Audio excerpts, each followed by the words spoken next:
जय हिंद दोस्तों, नमस्कार। आज हम लोग देखेंगे हरिवंश। हरिवंश में विशेषतः बिंबिसार और उसके जो सभी आगे आने वाले राजा हैं।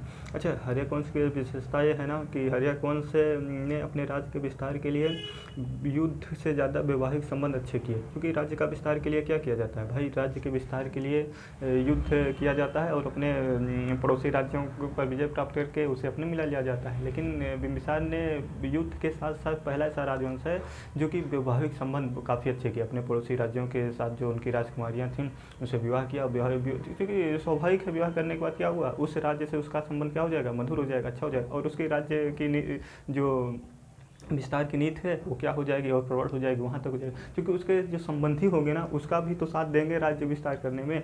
और फिलहाल संबंधी होंगे तो उनको कोई दिक्कत भी नहीं होगी पड़ोसी राज्यों पर कब्जा करने के लिए। बिंबिसार की ये नीति थी।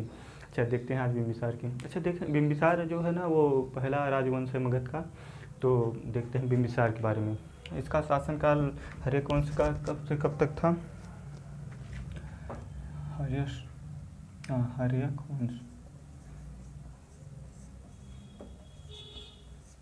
हर्यवंश का शासन कब से कब तक था। हर्यवंश का शासन 544 से 412, 544 से 412 ईसा पूर्व तक क्या था, हर्यवंश था। अच्छा देखिए, बिंबिसार के बारे में देखते हैं।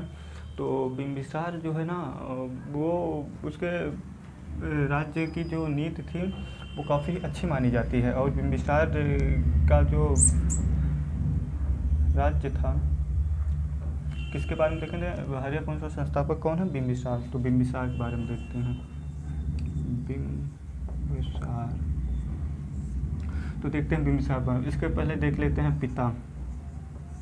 बिंबिसार के पिता का क्या नाम था। तो बिंबिसार के पिता के जैसे कि दीपवंश में अलग नाम मिलता है, मत्स्य पुराण में अलग नाम मिलता है, जैन धर्म में अलग नाम मिलता है।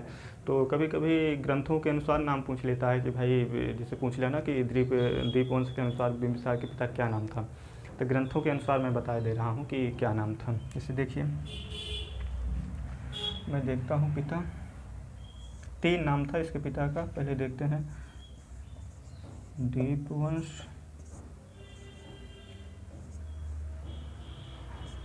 मत्स्य पुराण। अब देखिए, इस दीपवंश में इसके पिता का नाम बोधिस मिलता है, बोधिस। और मत्स्य पुराण में मिलता है क्षेत्रोजस, क्षेत्रोजस मिलता है। और जो ये जैन धर्म है उनमें माना गया है कि जो 8 गणराज्य थे लिच्छवियों को, लिच्छवी उसमें एक प्रमुख था। तो उसमें के एक सैनिक के रूप में माना जाता है। किसमें, उसमें जैन धर्म में इसका माना जाता है और पुराणों में ये माना जाता है। इसकी पत्नियों की बात करें तो इसकी 3 पत्नी। अच्छा देखिए, इसकी 3 पत्नी है, पर महावज्ञ में इसकी 500 रानियाँ का उल्लेख किया गया है। किसमें, महावज्ञ में, याद रहे, महावज्ञ में कितनी रानियां हैं, 500 रानियों का उल्लेख किया गया है। लेकिन इसकी पत्नियों को हम 3 पत्नियां हैं, पत्नियां देख लेते हैं। पहला कौशला देवी, दूसरी खेमा या चेलना दूसरी कह लीजिए, खेमा तीसरी। इसकी 3 पत्नियों का उल्लेख मिलता है, लेकिन महावज्ञ में क्या है, इसकी 500 रानियाँ बताया गई है कि इसकी 500 रानियाँ हैं। अच्छा, अब इसके बारे में मैप के द्वारा देखते हैं कि अपने राज्य का विस्तार कैसे किया, तो ज़्यादा समझ में आएगा। अब ध्यानपूर्वक मैप बना लेते हैं भारत का।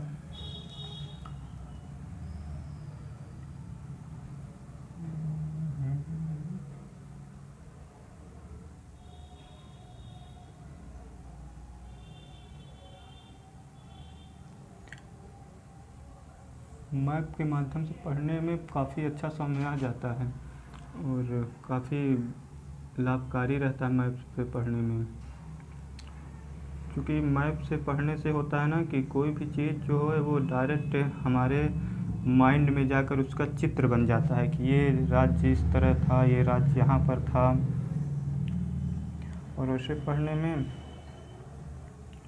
हालांकि अच्छा तो लगता है। देखते हैं मैप से। ये मैप कंप्लीट हुआ, ये मैप बनकर कंप्लीट हुआ। तो देखते हैं ये जो मगध है ना, यहाँ पर क्या था, मगध, मगध।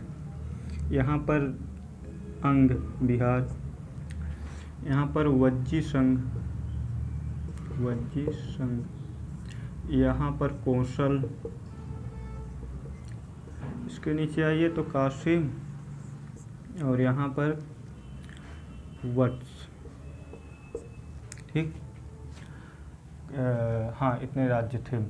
तो इसके राजा प्रसेनजीत, वज्जी संघ क्या था, 8 गणराज्यों में बटा था, 8 गणराज्यों में बटा था। अंग, अंग एक नदी मालनी, मालनी नदी के तट पर थी, मालनी नदी। इसके राजा ब्रह्मदत्त, ब्रह्मदत्त।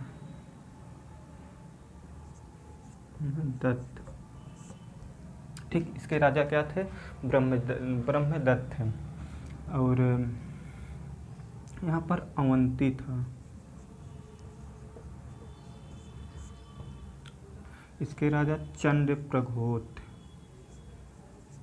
चंद्रप्रघोत। ठीक, इसका उदयन। ये था मगध। ठीक, मगध मान लीजिए राजगिरी, मगध की राजधानी राजगिरी, ये था मगध। अब देखिए अच्छे समझिए, काफ़ी अच्छा समझ में आएगा आप लोगों को, समझिए मैप द्वारा समझिए, काफ़ी अच्छा। देखिए अब अगर मगध अपने राज्य का विस्तार करना चाहे तो क्या करेगा, सबसे पहले या तो अंग पर आक्रमण करेगा, या तो काशी पर, या चूँकि वज्जी संघ क्या है, 8 है गणराज्य, अच्छा कहीं कहीं 32 मिलता है, तो 8 गणराज्यों का संघ है। और मगध क्या करता, वज्जी संघ को जीत ना पाता। वत्स, अंग, अंग भी यहीं पर है। ये तो कौशल है, कौशल भी दूर। अच्छा कौशल क्या था, काशी जो है, काशी का कोई राजा नहीं था, काशी कौशल के अधीन थी। और अगर काशी को जीतता मगध, काशी पर आक्रमण करता तो क्या करता, ये अवंती से भी क्या करता, दुश्मनी मोल लेता, और क्या है कौशल से भी दुश्मनी मोल लेता। तो इसने क्या किया, अंग को सबसे पहले क्या किया, अंग को जीता, अंग पर आक्रमण किया और अंग को जीतकर अपने मिला लिया। तो अंग को जीता और अंग को जीत कर अपने मिला लिया, मतलब सबसे पहले युद्धों के द्वारा अंग को जीता और अंग को जीत कर अपने में मिला लिया। तो इसका विस्तार कहाँ तक हो गया, अब भाई देखिए अंग इधर जीत लिया तो इसका विस्तार थोड़ा बढ़ा, यहाँ तक हो गया। अब बिंबिसार विस्तार करना चाहता है और अंग में अपने राजा अपने पुत्र अजातशत्रु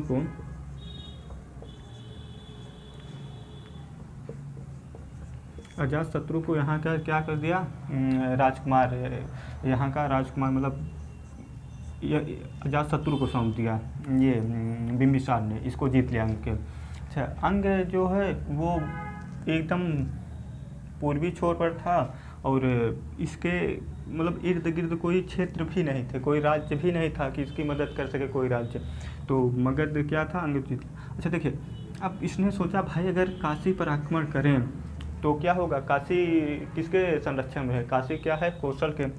अब भाई कौशल को जीत पाना इतना मुश्किल, मतलब इतना आसान काम नहीं था इसके लिए। अवंती को भी भाई चंद्रप्रघोत इससे ज़्यादा शक्तिशाली इस समय है, मगध से ज़्यादा शक्तिशाली राजा है यहाँ का। तो इसने क्या किया, इसने सबसे पहले क्या किया, वैवाहिक संबंध स्थापित करना स्टार्ट किया। भाई वैवाहिक संबंध स्थापित करते हैं, हमारा संबंध अच्छा होगा तो क्या होगा, ऑटोमेटिक लोग हमारे राज्य का विस्तार चाहेंगे। तो इसने सबसे पहले कौशल देश जो प्रसेनजीत है इसकी बहन थी कौशला देवी, कौशला देवी क्या किया, मैंने बताया ना कौशला देवी, तो क्या किया इसने, कौशला देवी से विवाह कर लिया। और जैसे ही कौशला देवी से विवाह करता है तो कौशला देवी से विवाह होने के बाद ये जो प्रसेनजीत है ना, ये भाई साहब क्या किए कि काशी को दहेज में दे दिया, किसको, बिंबिसार को काशी दहेज में दे दिए प्रसेनजीत। तो अब इसका विस्तार ये काशी तक, इसका विस्तार क्या हुआ, काशी तक फैल गया। अब काशी भी किसके अधीन आ गई, मगध के अधीन आ गई। इसमें फिर अब इसके बगल में वज्र संघ है जो कि 8 गणराज्यों का क्षेत्र है। यहाँ 8 राज्यों का एक संघ ही है जो कि वज्र संघ कहलाता है। तो यहाँ पर एक राज्य था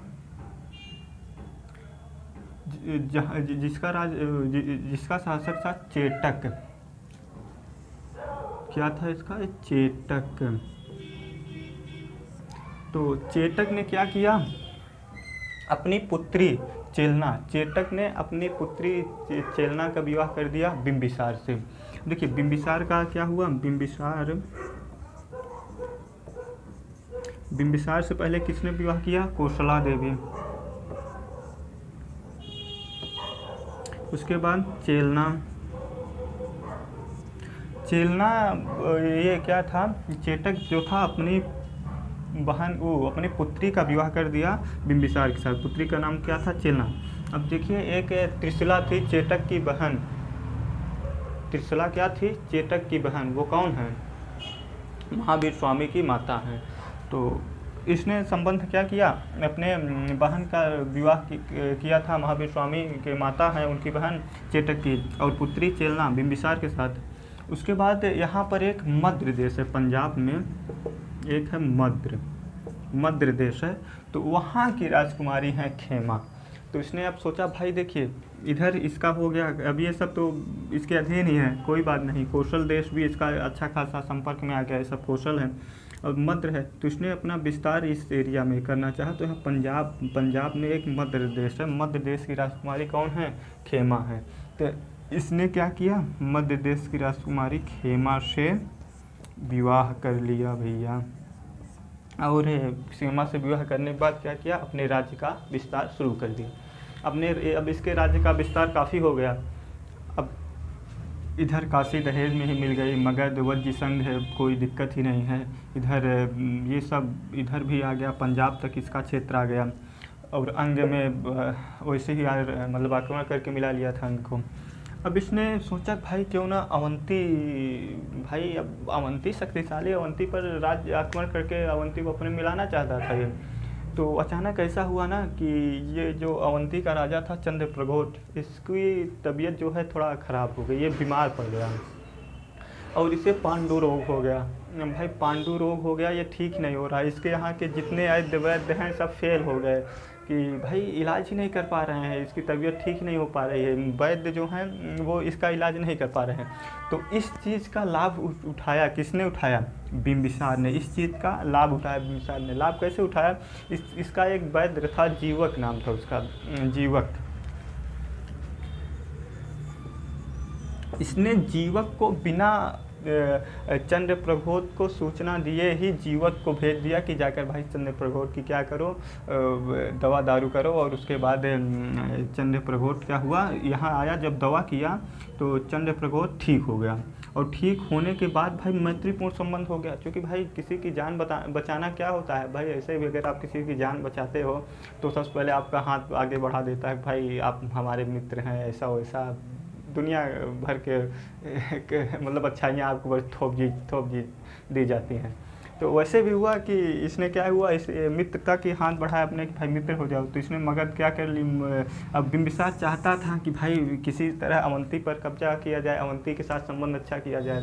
तो बिंबिसार ने क्या किया? बिंबिसार ने अवंती मतलब चंद्रप्रघोट से क्या कर लिया? मित्रता कर लिया और ये मैत्रीपूर्ण संबंध हो गए। अब यहाँ तक तो बात थी बिंबिसार की। बिंबिसार ने, अब आप लोगों ने देखा राज्य विस्तार के लिए क्या क्या नीति अपनाई इसने।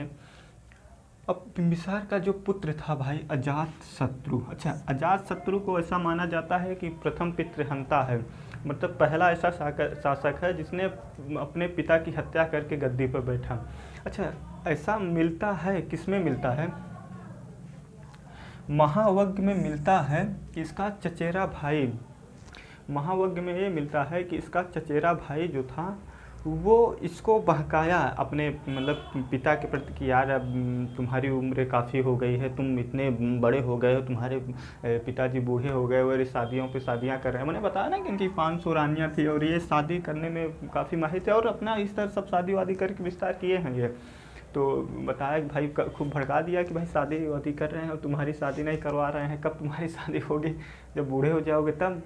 तो इसको भी लगा कि हाँ भाई सही कह रहा है, इसका चचेरा भाई था जो बहका रहा है इसको, तो इसको भी लगा हाँ भाई सही कह रहे हो। तो इसने क्या किया, अपने पिता को कैद में डलवा दिया। किसने, अजातशत्रु ने अपने पिता को, अब देखिए अजातशत्रु चल रहे हैं, अजातशत्रु ने अपने पिता बिंबिसार को क्या कर दिया, कैद में डलवा दिया। और कैद में डलवाने के बाद वहीं क्या कहते हैं, उसकी अन्न और जल के कारण मृत्यु हो गई। ऐसा माना जाता है जब उसकी मृत्यु हो गई तो अजातशत्रु को मतलब ये लगा कि यार हमने गलत किया। अजातशत्रु को ये सब सोचकर काफ़ी दुखी हुआ कि मुझसे बहुत बड़ी भूल हो गई। अच्छा, कोई भी गुनाह करने से पहले लोग नहीं सोचते कि भूल हो गई, करने के बाद वो याद आएगा कि भाई भूल हो गई। तो इसने भी सोचा कि हमसे क्या हुई, बहुत बड़ी भूल हो गई। अब भाई फिर वही हाल है ना कि अब कोई मतलब नहीं निकला। तो अब इसको क्या किया, बिंबिसार को अजातशत्रु ने, अच्छा कुछ लोग ये कहते हैं कि बिंबिसार को अजातशत्रु ने भाला घूम कर मार दिया था। अच्छा, इतिहासकार है, देखिए मैंने बता दूं आपको, इतिहास विवादों का अखाड़ा है। कोई इतिहासकार कुछ लिख रहे हैं, कोई विद्वान कुछ लिख रहे हैं, कोई कुछ कर रहे हैं। तो जो अथेंटिक है, जो मान्यता है, जिसे लोग मानते हैं, ज़्यादातर बुकों में पाया जाता है, वो यही है कि इसको क्या किया गया, मतलब कि कारागार में डलवा दिया गया और अन्य जल के कारण इसकी मृत्यु हो गई। और इतिहास में काफ़ी ज़्यादा विवाद रहता है, इसका नाम कुछ और रहता है, कुछ किसी का नाम और कुछ रहता है, कुछ और रहता है, तो ऐसा होता है। तो ये बताया मैंने ना, इतिहास विवादों का अखाड़ा है मान लीजिए, इसमें विवाद इतना ज़्यादा है इसकी कोई हद नहीं। लेकिन हाँ, समझ में आ जाएगा। तो सबसे इंटरेस्टिंग हमें तो लगता है सब्जेक्ट यही हिस्ट्री ही है। खैर आगे देखते हैं। तो मैं आ गया अजातशत्रु पर। देखिए, जब अब एक और अजातशत्रु के सामने सबसे बड़ी कठिनाई क्या थी, सोचिए। अजातशत्रु पर सबसे बड़ी कठिनाई ये थी कि अब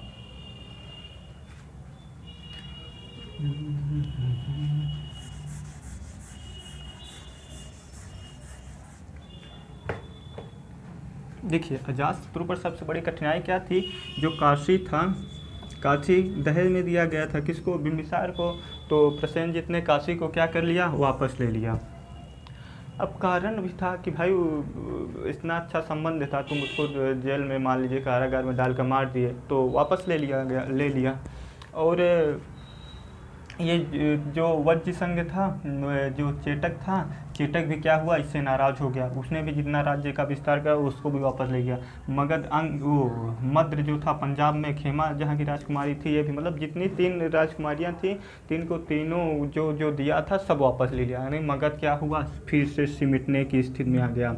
जैसे ही काशी अजातशत्रु से वापस ली गई, उसे ही क्या कर दिया, अजातशत्रु ने प्रसेनजीत पर हमला बोल दिया। और पहली बार तो भाई साहब अजातशत्रु नहीं जीता, लेकिन ये क्या था, हठी प्रवृत्ति का था। इसको लग रहा था कि नहीं जीतेंगे, दोबारा हमला किया, और दोबारा हमला किया तो जीत गया। अच्छा, ये बताया जाता है इसके कौशल पर हमला करने के 3 कारण बताए जाते हैं। देखिए, पहला कारण तो ये था कि इसने काशी ले लिया इसलिए वो किया। दूसरा कारण ये था कि जो ये थी चेलना, अच्छा अजातशत्रु कौशला देवी का पुत्र था। कौशला देवी का पुत्र कौन था, अजातशत्रु। तो जो चेलना थी, इससे 2 संतानें उत्पन्न हुई थी, हल्ल और बेहल्ल। हल्ल और बेहल्ल। तो ऐसा कहा जाता है कि जब हल्ल और बेहल्ल मतलब कि अपने ननिहाल चले गए थे, कारण क्या था, देखिए बता रहा हूँ। बिंबिसार के पास एक हाथी था जो कि अजातशत्रु को बहुत प्रिय था, और एक मोतियों का हार था। तो उसने हल्ल और बेहल्ल को भेंट स्वरूप दे दिया था बिंबिसार ने, कि वो हाथी जो अजातशत्रु को बहुत प्रिय था, मोतियों का हार, वो दोनों चीज़ क्या किया, अजातशत्रु को बिंबिसार ने हल्ल और बेहल्ल को भेंट में दे दिया। अब अजातशत्रु बार अजातशत्रु बिंबिसार की मृत्यु हो जाने के बाद अजातशत्रु ने उनसे भेंट वापस मांगी, भाई राजा अब तुम नहीं, राजा हम हैं, हम चाहे तुम्हारे पास रहने दे, चाहे तो ना रहने दे। तो उन्होंने क्या किया कि भाई देने से इनकार कर दिया और भाग कर चले गए कौशल अपने ननिहाल प्रसेनजीत के पास कि यहाँ हमारी रक्षा होगी। दूसरा कारण। तीसरा कारण ये था कि जो कौशल देश के राजा थे वो इस पर इतना ज़्यादा क्रुद्ध हो गए प्रसेनजीत कि इस पर आक्रमण करने की तैयारी करने लगे, और ये इसको जैसे ही पता चली वैसे ही इसने खुद आक्रमण कर दिया। तो ऐसे कई मतलब कि इतिहासकार अपना अपना मत देते हैं। तो बात ये थी, तो इसने क्या किया, पहली बार नहीं हुआ, दूसरी बार क्या किया, जीत गया। किसने, अजातशत्रु ने। पहली बार अजातशत्रु क्या हुआ, हार गया, और दूसरी बार अजातशत्रु जीत गया। तो जीतने के बाद क्या हुआ, इसका एक बेटा था प्रसेनजीत से, प्रसेनजित वेदा विदुर। इसने क्या किया, प्रसेनजीत को ही, मतलब प्रसेनजीत को ही क्या किया, मतलब कि वहाँ पर आक्रमण बोल दिया इसके प्रसेनजीत के खिलाफ, और प्रसेनजीत भागकर कहाँ गया, मगध। प्रसेनजीत भागकर मगध आ गया और मगध में रहा, और इसके क्या किया, और इसने अपने एक पुत्री जिसका नाम था वजीरा, तो वजीरा का विवाह कर दिया किसके साथ, अजातशत्रु के साथ। अच्छा, अगर संबंध देखें तो क्या था, वजीरा और अजातशत्रु का संबंध क्या था, एक तरह से देखें तो भाई बहन का था, क्योंकि ननिहाल ही तो था अजातशत्रु का। अजातशत्रु कौशला देवी का सगा पुत्र था, और चेलना जो थी वो उसका हल और बेहल थे, चेलना के पुत्र हल और बेहल। तो अजातशत्रु कौशला देवी का ही तो ननिहाल था, तो एकदम भाई बहन का रिश्ता हुआ। लेकिन इसने क्या किया, इसने वजीरा, मतलब वजीरा की शादी कर दिया अजातशत्रु के साथ। खैर आगे चलकर इसने अपने राज्य के विस्तार के लिए अवंती जो था उस पर आक्रमण किया, अवंती पर आक्रमण किया, लेकिन अवंती को जीत न पाया। अजातशत्रु ने एक काम और किया, अजातशत्रु का जो ये राजधानी थी राजगृह, इसने राजगृह से एक और मतलब कि एक नदी बहती थी, गंगा नदी, वहाँ पर इसने एक ये जो वज्र संघ था, वज्र संघ का एक ऐसा वो था, संगम था नदी, वहाँ पर एक खान पाई जाती थी, मतलब ऐसा होता था, एक पहाड़ी थी, पहाड़ी के नीचे एक खान पाई जाती, हीरे की खान। तो ये संधि हुई थी वज्र संघ और मगध के बीच, मतलब 2-3 और पहले ही, अजातशत्रु समय ने उसके पहले से ही, कि भाई जो हीरा इसमें प्राप्त होगा, जो भी यहाँ कोई भी चीज़ प्राप्त होगी बहुमूल्य वस्तुएं, उसका आधा आधा हिस्सा होगा, आधा मगध का होगा और आधा आधा किसका होगा, वज्र संघ का। तो वज्र संघ ने कुछ समय से क्या किया था, हिस्सा देना बंद कर दिया था, हिस्सा देना बंद कर दिया। और अजातशत्रु, एक कारण ये था कि वज्र संघ पर आक्रमण करने का एक कारण ये था, वज्र संघ पर आक्रमण किया, लेकिन ये क्या किया, जीत न पाया। अजातशत्रु ने वज्र संघ पर आक्रमण किया और वज्र संघ को जीत न पाया।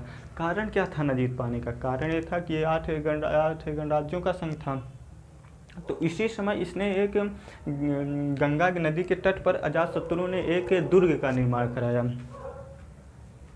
वैशाली के गंगा नदी के तट पर एक दुर्ग का निर्माण कराया अजातशत्रु ने।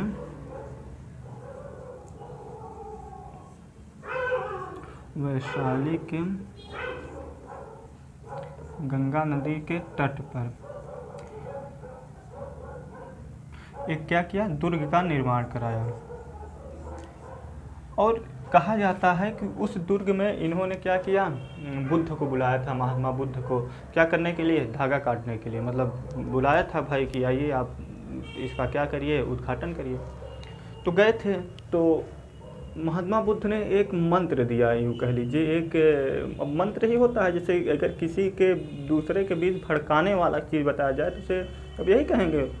तो बुद्ध ने कहा कि भाई तुम आक्रमण कर रहे हो लेकिन जीत नहीं पा रहे हो। तो उन्हें कहा बिल्कुल। तो कहा कि ऐसा करो ना कि ये जो 8 गणराज्य हैं, ऐसा करो कि इसमें फूट डाल दो, और जब फूट डाल दोगे तो ये क्या हो जाएंगे, अलग हो जाएंगे, मतलब विखंडित हो जाएंगे। अब अभी लड़ रहे हैं तो 8 के 8 मतलब तुम्हारे साथ ही लड़ रहे हैं, और तुम 8 भाई कहाँ 8 कहाँ 1, कैसे जीत पाओगे। तो उसने कहा ठीक ठीक ठीक। तो उसने अपने मंत्री सेनापति को बुलाया और कहा कि जाओ भाई वज्र संघ में फूट डाल दो। अब वो सेनापति तुरंत गया और मतलब एक दूसरे के प्रति एक दूसरे को भड़काना ही फूट डालना कहते हैं भाई, जैसे झूठ मूठ का, इधर उससे कुछ बोले तो उससे कुछ बोले, तो गया ऐसा ही किया। जब फूट डाल दिया और इधर अजातशत्रु युद्ध की तैयारी कर रहा है, उधर वज्र संघ को पता भी नहीं कि हम पर आक्रमण होने वाला है, और इधर फुल तैयारी एकदम अजातशत्रु कर रहा है। और जब अजातशत्रु इधर तैयारी कर रहा है, उधर उसका सेनापति क्या है, मंत्री, जाकर वज्र संघ में फूट डाल रहा है। और जैसे ही वज्र संघ के लोग क्या हुए, समझ गए कि भाई हाँ हाँ सही करे, अब हमें अलग हो जाना चाहिए, जो 8 गणराज्यों का संघ है उसको अलग कर दिया। वैसे इसने क्या किया, अजातशत्रु ने आक्रमण कर दिया, और आक्रमण करने के बाद क्या कर दिया, जीत लिया। ठीक, बात समझ आई। आक्रमण करने के बाद क्या किया, जीत लिया।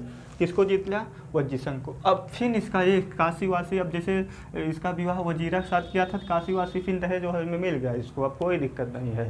फिर से पुनः वही चीज़ दहेज में दिया गया। भाई जो बाप को दहेज में दिया गया था, वही बेटे को भी दहेज में दिया गया, क्योंकि कारण यही है ना, बाप बेटे के ससुराल एक ही घर में। तो वज्र संघ भी इसके अधीन हो गया। वज्र संघ क्या था, बिंबिसार वज्र संघ पर आक्रमण नहीं कर पाया था। वज्र संघ क्योंकि चेलना क्या थी, वो हाँ चेटक की बहन थी चेलना, तो चेलना से इसके संबंध अच्छे थे, तो भाई आक्रमण क्यों करे, लेकिन वज्र संघ इसके अधीन हो गया। ये अब इसका विस्तार हो गया, ये सब एकदम वज्र संघ तक हो गया। ठीक, अब आगे देखते हैं। अब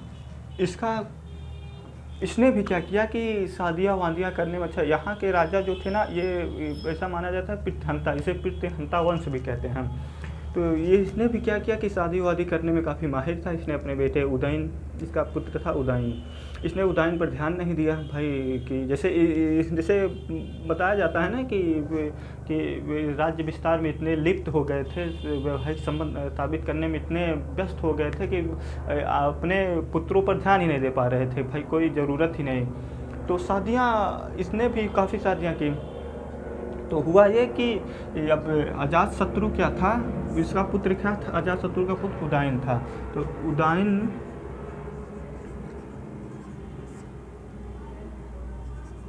उदयन ने क्या किया, इसकी हत्या कर दी। किसकी, अजातशत्रु को। अजातशत्रु ने हत्या की थी बिंबिसार की, और अजातशत्रु की हत्या कर दी उदयन ने। मतलब अजातशत्रु ने क्या किया, अपने पिता को मारा, और उदयन ने अजातशत्रु को मार दिया। तो अच्छा, एक बात यहाँ पर ये होती है ना कि जैसे कोई भी चीज़ होता है ना, कि कुछ चीज़ें होता है कि चलता रहता है, वो ख़त्म ही नहीं होता, मतलब जब तक अंत नहीं होता किसी चीज़ का, वो चीज़ चलता रहता है। तो एक पितृहंता वाला, जो अपने पिता को मार कर गद्दी बैठना, फिर अपने पिता को मार कर गद्दी बैठना, ये वाला कॉन्सेप्ट यहाँ पर चलता ही रहता है। अब जैसे देखिए, एक कहा गया है ना कि किसी भी चीज़ का, जैसे कोई भी चीज़ हो, तो वैसे जहाँ पर आगे वाला चीज़ जाएगा, पीछे वाला वहीं पर जाएगा। एग्जांपल लीजिए, जैसे 2 व्हीलर गाड़ी हो गई, 4 व्हीलर गाड़ी हो गई, तो अगला पहिया जो होता है ना उसका, वो अगर गड्ढे में कूद गया तो पिछला पहिया गड्ढे में कूद गया। बाई चांस से कूद के रुक गया ना, कूद पाया, लेकिन संभावना यही बनती है कि अगर अगला कूदा तो पिछला कूद जाएगा। यह उदाहरण सबसे अच्छा उदाहरण माना जाता है। तो यही होता है ना कि घर के, अब अच्छा अगर ऐसे देख लेते हैं, तो घर के लोग जैसे रहते हैं ठीक उसी तरह रहते हैं। हाँ, हम उसकी शारीरिक बनावट नहीं कर रहे हैं, उसकी वैसे नहीं, मानसिक रूप से जैसा रहते हैं वैसे ही रहते हैं। कुछ लोग ऐसे ना मानसिक रूप से, कुछ लोग गरीब रहते हैं, फिर भी उसके बेटा डॉक्टर इंजीनियर IAS बन जाते हैं।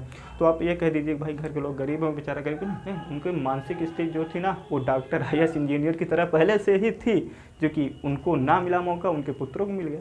ठीक, तो यहाँ पर ये बात थी। खैर देखते हैं। तो उदयन क्या था, उदयन ने अजातशत्रु की हत्या कर ली, और अजातशत्रु की हत्या करने के बाद गद्दी पर बैठ गया।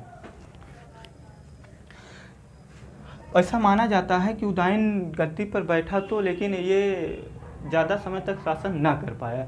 इसने जैन धर्म स्वीकार कर लिया और जैन भिक्षु बन गया। भाई जब जैन धर्म स्वीकार कर लिया, जैन भिक्षु बन गया, तो इसके बाद के शासन कौन संभालेगा। और इसने क्या किया था कि अवंती पर आक्रमण किया था, और अवंती पर आक्रमण करके, नहीं अवंती पर नहीं, अवंती के राजा ने इस पर मतलब कि एक राजकुमार को कहा था कि आप जाकर उदयन की हत्या कर दीजिए। देखिए मैं बताता हूँ, इसने एक राज्य पर आक्रमण किया था, और आक्रमण करने के बाद ऐसा माना जाता है कि वहाँ के राजा को क्या कर दिया था, मार दिया था। राजा को मार दिया, किसने, उदयन राजा को। और उसका जो पुत्र था वो बदला लेने के लिए वो जैन भिक्षु का रूप धारण किया, और सोते हुए किसको, उदयन की आकर हत्या कर दिया। जैन भिक्षु चूँकि जैन धर्म स्वीकार कर लिया था ये, और अपने राजधानी में जैन विहार भी बनवाया था जैनियों के रहने के। बिहार का मतलब जहाँ जैन भिक्षु लोग जो रहते हैं वहाँ बनवाया था। तो ये था कॉन्सेप्ट इसका। उसके बाद इसने ज़्यादा कुछ किया नहीं, राज्य का विस्तार नहीं किया इसने, तो बौद्ध धर्म जैन धर्म ही स्वीकार कर लिया। उसके बाद इसके बाद 3 और शासक आते हैं जो कि किसी काम के नहीं। पहला आता है अनिरुद्ध। इसके 3 शासक आते हैं, देख लीजिए। पहला आता है अनिरुद्ध। उदयन के बाद 3 और शासक आते हैं। पहला आता है शासक अनिरुद्ध, दूसरा मुंडक, तीसरा नागदशक। तो नागदशक क्या होता है? हर्यक वंश का अंतिम राजा कौन था? नागदशक। तो इनके बारे में ज़्यादा कुछ इनके बारे में जानना ही नहीं है, क्योंकि इनसे कोई मतलब नहीं है, इनसे कोई कॉन्सेप्ट नहीं। इनका राज्य यूँ सिर्फ नाम के लिए है कि भाई 3 राजा उदयन के बाद, क्योंकि उदयन तक ही पढ़ना होता है। उदयन के बाद क्या होता है? पढ़ना नहीं होता है। तो उदयन तक ही राज्य चलता है, उदयन के बाद कोई राज्य ज़्यादा नहीं चलता। तो अनिरुद्ध, मुंडक और नागदशक, ये 3 राजा। नागदशक इसकी हर्यक वंश का अंतिम संस्थापक था। तो यहीं पर हर्यक वंश समाप्त करते हैं, और अब अगले वीडियो में हम शिशुनाग वंश पढ़ेंगे। तो हर्यक वंश की स्थापना किया। अच्छा, ऐसा माना जाता है जो इसका अमात्य था शिशुनाग, इसने क्या किया कि हत्या करने के बाद, अच्छा कहीं कहीं अमात्य माना जाता है, कहीं कहीं बनारस का वायसराय लिखा रहता है कि वायसराय था। तो इसने क्या किया? हत्या इसकी नागदशक की हत्या करने के बाद एक नया राजवंश की स्थापना की, जिसे शिशुनाग वंश कहते हैं। किसके कहने पर? मैंने बताया ना कि राजा के कहने पर उसने। ऐसे कहीं कहीं मिलता है कि बनारस का वायसराय था, तो इसको जनता क्या थी, ज़्यादा प्रिय थी जनता को, ये ज़्यादा प्रिय था इसने, और अपना षड्यंत्र वगैरह करके इसको क्या किया? गद्दी से उतरवा दिया। जैसे आपने देखा ना कि गद्दी, जैसे आप दिल्ली सल्तनत में देखेंगे ज़्यादा पाया जाता है, सबकी गद्दी से उतार कर उसको पुत्र से सब ऐसा चलता रहता है। तो उसे गद्दी से उतरवा कर क्या किया? शिशुनाग वंश की स्थापना कर दी। तो तब तक के लिए जय हिंद, जय भारत। फिर मिलते हैं अगले वीडियो में शिशुनाग वंश के साथ।